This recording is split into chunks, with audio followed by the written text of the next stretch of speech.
sholli ala sayyidina Muhammad wa ala ali sayyidina Muhammad kama shallaita ala sayyidina Ibrahim wa ala ali sayyidina Ibrahim wa barik ala sayyidina Muhammad wa ala ali sayyidina Muhammad kama barakta ala sayyidina Ibrahim wa ala ali sayyidina Ibrahim fil alamin innaka Hamidum Majid.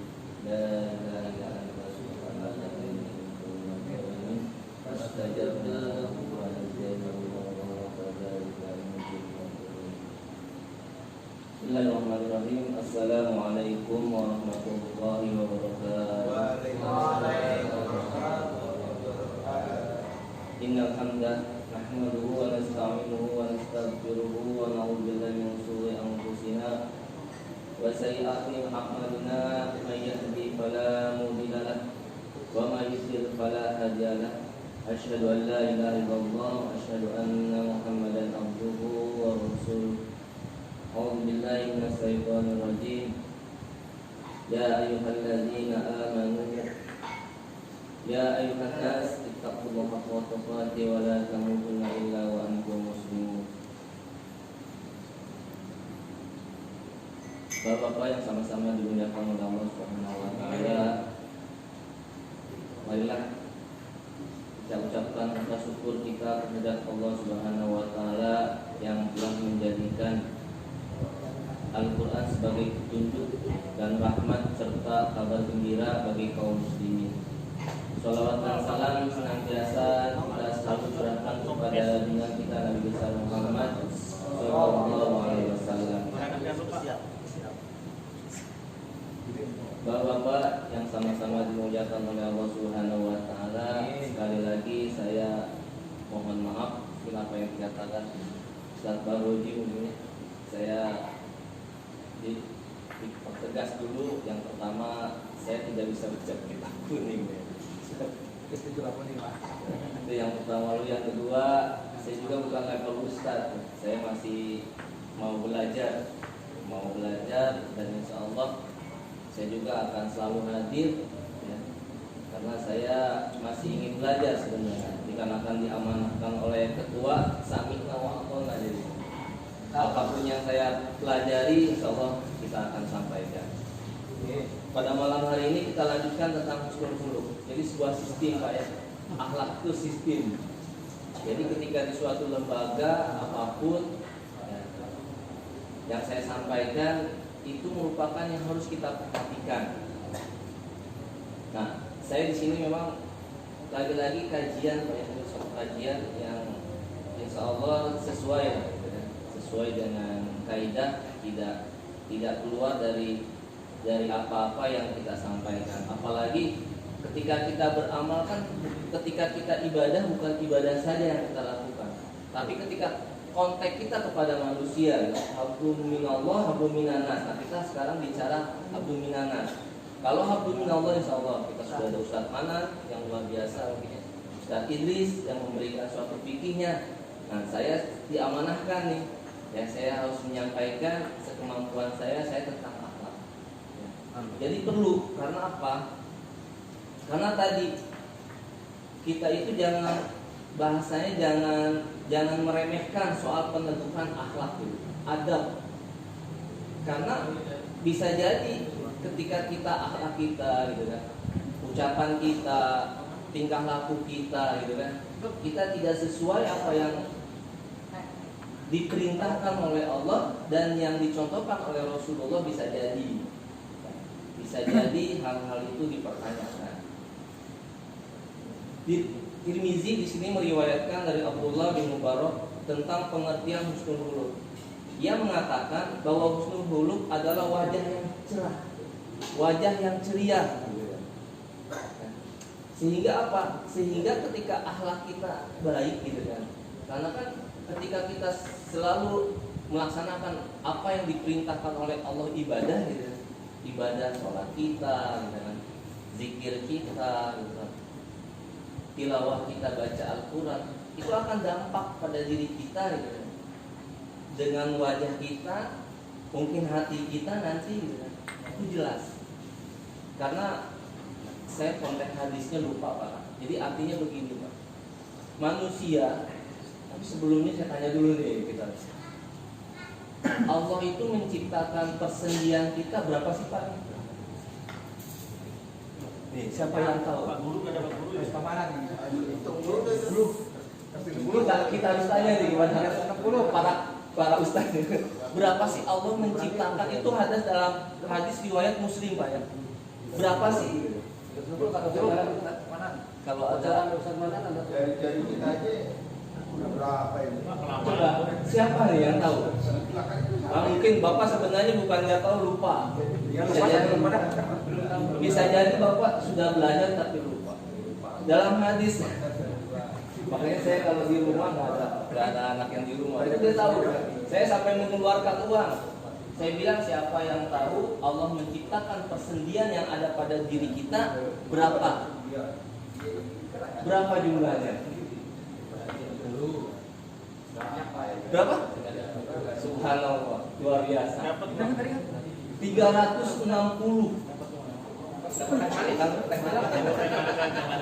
Nah, setiap sendi di situ katakan ya Pak Ujang ya, setiap sendi itu harus disodakohkan. Bagaimana sekarang setiap sendi salah satunya kita sodako itu sholat apa? Pak Ujang sholat apa? Kita sama-sama diskusi aja. Sholat apa? Sholat duha. Sholat duha. Nah, ketika tangan kita nih semua yang Allah ciptakan 360 ya persendian yang diriwayatkan oleh Muslim ya, itu harus kita sodakohkan. Maaf sekali. Kirim. Ini kan sendi. Ketika kita kirim sodako, sodako apa di luar sodako? Itu akan dipertanyakan, gitu kan? Itu akan dipertanyakan. Jadi akhlak yang Allah perintahkan gitu kan, yang Allah tegaskan di dalam kitabnya, yang dicontohkan oleh Rasulullah, sehingga tidak disepelekan gitu. Itu yang harus kita perhatikan ya. Yang menyampaikan juga bukan akhlaknya baik, bukan. Kita sama-sama kita koreksi pada malam hari ini, kita luruskan, karena salah satu orang akan masuk surga itu salah satunya ada akhlak adab. Bagaimana ketika sahabat bertanya kepada Rasulullah, ya Rasulullah, ajarkan saya untuk masuk surga. Ajarkan saya apa gitu. Latado itu saja. 3 kali Rasulullah menyampaikan, kita tidak usah marah. Berarti kan luas. Sehingga apa? Sehingga jelas. Ketika kita semua melaksanakan apa yang diperintahkan oleh Allah, mencontohkan apa yang dilakukan oleh Rasulullah sebagai tauladan kita yang luar biasa, insya Allah. Ya. Di sini dikatakan urgensi akhlak yang baik. Tadi jangan meremehkan peneguh akhlak. Hati sekeras batu, kita lihat di sini. Bagaimana para kafir Quraisy, atau kita lihat ya, bagaimana kafir Quraisy itu begitu luluh hatinya. Mungkin Bapak semua sudah tahu lah, saya tidak menjelaskan sejarah bagaimana Abu Bakar, Umar, Rasulullah itu berdoa, ya. Rasulullah itu berdoa Pak. Ya. Alhamdulillah, apa yang terjadi? Luar biasa ketika masuk Islam. Akhlaknya baik, tapi tetap dijaga gasnya, pasnya. Itu Bapak tahu sejarahnya. Nah, kafir Quraisy itu dengan akhlak tadi dulu, ya kan? Akhlaknya mulia. Karena apa? Karena di sini dikatakan Islam itu bukan sekedar tujuan. Jadi Islam itu bukan sekedar tujuan, ya kan? Melainkan juga cara. Bagaimana? Mungkin ini bagi seorang guru, ya. Bagaimana seorang murid betah, gitu kan? Bagaimana seorang murid itu betul-betul barokah ketika ilmunya disampaikan ke muridnya, gitu. Itu dampak karena akhlak, gitu. Bagaimana mungkin guru-guru kita, ya, yang sejak kita belajar luar biasa, ya kan? Luar biasa. Sehingga apa? Sehingga akan dampak. Jadi Islam itu bukan sekedar tujuan, bukan. Tapi bagaimana, ya kan? Bagaimana supaya betul-betul di luar Islam memperhatikan segala sesuatu. Tapi apa yang terjadi konteks pada saat ini? Jika Pak Usman Mana menjelaskan, kita semua jauh daripada ulama. Itu yang harus kita perhatikan. Kenapa? Bisa ada hal-hal yang harus kita lihat. Artinya, kalau kita mempunyai cita-cita tadi, baik menegakkan Islam, baik musola ini mungkin dalam arti supaya lebih berkembang, ya, cita-cita ke semua kita supaya lebih baik. Nah, itu bagaimana caranya? Nah, untuk apa? Untuk mencapai tujuan kita sama-sama. Kita baik, makmur. Yaitu apa tadi? Makanya Islam mengajarkan akhlak. Lagi-lagi mungkin Bapak pernah mendengar kisah Nabi Musa dan Nabi Harun ketika diperintahkan oleh Allah menghadap Fir'aun. Makanya lagi Pak ya, saya bukan mengajarkan, kita saling mengingatkan. Kalau kita di sini ada bagaimana kisah ketika Nabi Musa diperintahkan oleh Allah dan Nabi Harun menghadap Fir'aun. Di situ dikatakan bukan semata-mata menawarkan kebenaran, namun untuk menawarkan kebenaran dengan menggunakan akhlak. Mungkin nanti Bapak bisa buka dalam surat Toha, di sini dikatakan. Jadi pergilah kamu berdua kepada Fir'aun, sesungguhnya dia telah melampaui batas. Berbicaralah kamu berdua kepadanya dengan kata-kata lemah lembut. Berarti kan perangai akhlak, lemah lembut. Jadi Allah memerintahkan itu lemah lembut. Nah, mudah-mudahan ia ingat atau takut kepada Allah.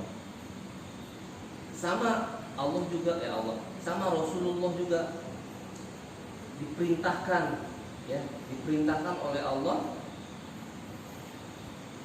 berdakwah atau menyampaikan, ya, itu di sini dalam Quran surat Fussilat, ya, ya mudah-mudahan ini tadabbur bukan tafsiran, karena di sini dalam kajian ini dijelaskan.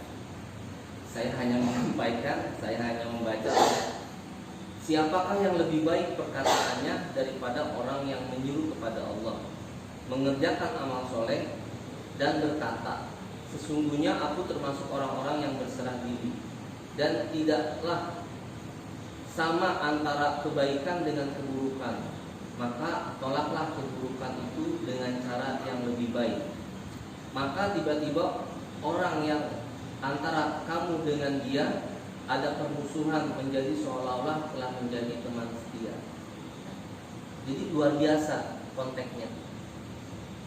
Seapapun gitu kan, kita harus berbuat baik. Seapapun kita lupakan hal-hal yang sifatnya buruk. Makanya bagaimana ketika Allah juga memerintahkan Rasulullah, bagaimana Allah juga memerintahkan nabi-nabinya dengan akhlak.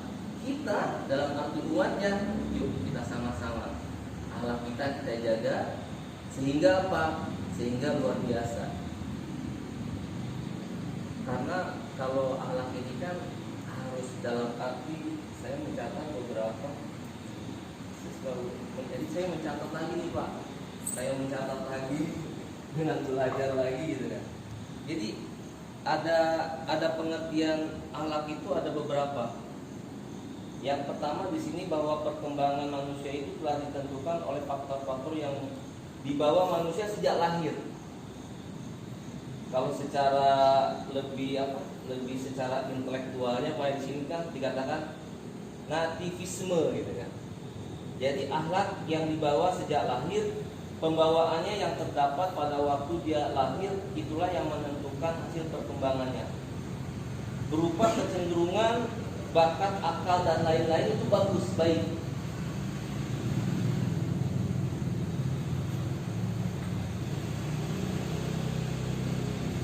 Nah, pembawaan di sini yang pertama, apabila dia pembawaan atau kecenderungannya kepada yang lain, maka dengan sendirinya orang tersebut menjadi baik.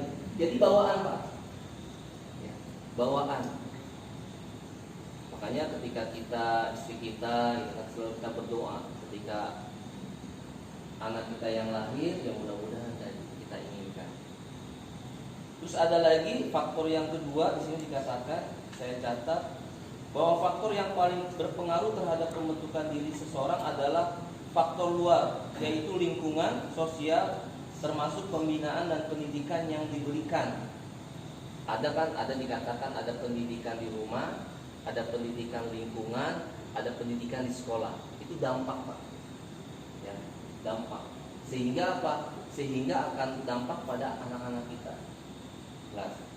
Lalu yang ketiga, kalau yang kedua tadi dikatakan imprisme, ya, lingkungan sosial, ya. Lalu yang ketiga di sini dikatakan pembentukan akhlak dipengaruhi oleh faktor internal, yaitu pembawaan si anak, dan faktor luar yaitu pendidikan dan pembinaan yang dibuat secara khusus atau melalui interaksi dalam lingkungan sosial.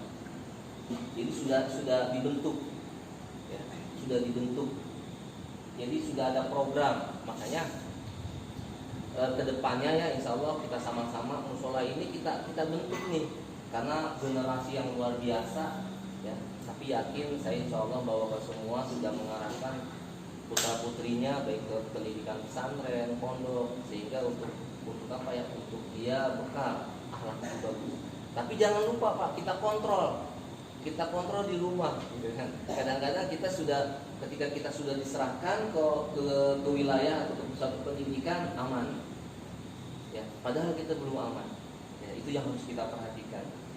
Nah, ajaran Islam inilah yang dapat dipahami, ya kan, sesuai dengan Allah perintahkan,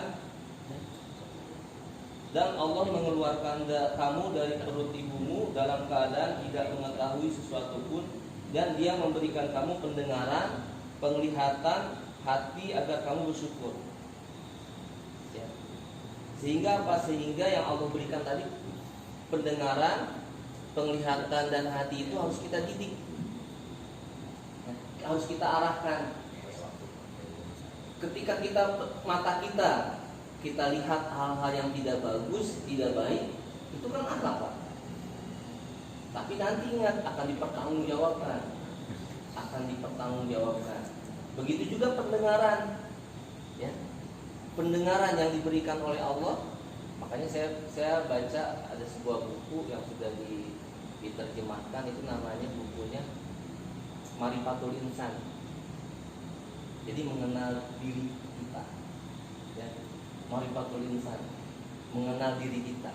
Jadi ketika kita sepenuhnya mengenal diri kita, insya Allah kita akan lebih baik diri kita mendekatkan diri kepada Allah. Begitu juga kita akan lebih baik mendekatkan diri kepada manusia. Karena jelas pada diri kita itu ada potensi, kata Allah, yang harus kita perhatikan dan yang harus dipertanggungjawabkan nanti di hadapan Allah. Jadi tidak semata-mata Allah mengamanahkan tubuh kita begitu sempurna luar biasa, apakah tidak ada pertanggungjawaban? Ada. Lagi-lagi saya pernah baca, mungkin waktu kita dipercepat saja Pak. Bapak nanti buka Al-Quran surat Al-A'raf ayat 179. Al-A'raf ayat 179. Mungkin nanti saya topiknya salah, kita sama-sama kita belajar. Di situ ada bahwa yang akan mengisi neraka jahanam adalah jin dan manusia yang Allah ciptakan, ya. Allah beri penglihatan, pendengaran, mata. Selanjutnya ke sana. Itu hanya gambaran, hanya singkat, ya. Nah, itu yang harus kita perhatikan. Makanya luar biasa ketika Allah sudah memberikan suatu petunjuk Al-Quran, ya kan, yang harus kita pelajari, yang harus kita betul-betul amalkan, apalagi yang harus kita baca tiap waktu, tiap hari, jangan sampai tidak, ya. Sehingga apa? Sehingga insya Allah yang Allah berikan baik mata kita, pendengaran kita, hati kita akan luar biasa. Langkah menuju akhlak. Di sini langkah menuju akhlak.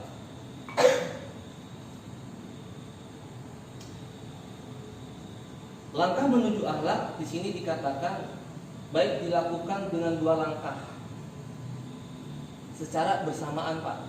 Jadi ketika kita melakukan suatu akhlak tadi yang baik itu dengan cara 2 langkah. Yang pertama adalah tahliyah, ya, yakni membersihkan diri dari segala akhlak yang buruk. Lalu langkah kedua adalah tahliyah, tahliyah. Makanya guru kita mungkin semua ketika kita membaca Al-Quran harus hati-hati. Ketika makhraj hurufnya, ucapannya salah gitu ya, artinya sudah pada dekat kalimat di sini tahliyah sama tahliyah. Kalau tahliyah ya ini adalah menghiasi diri dengan akhlak yang baik. Sifat 2 langkah itu harus bareng, ya. Menuju apa? Menuju kita supaya akhlak kita baik.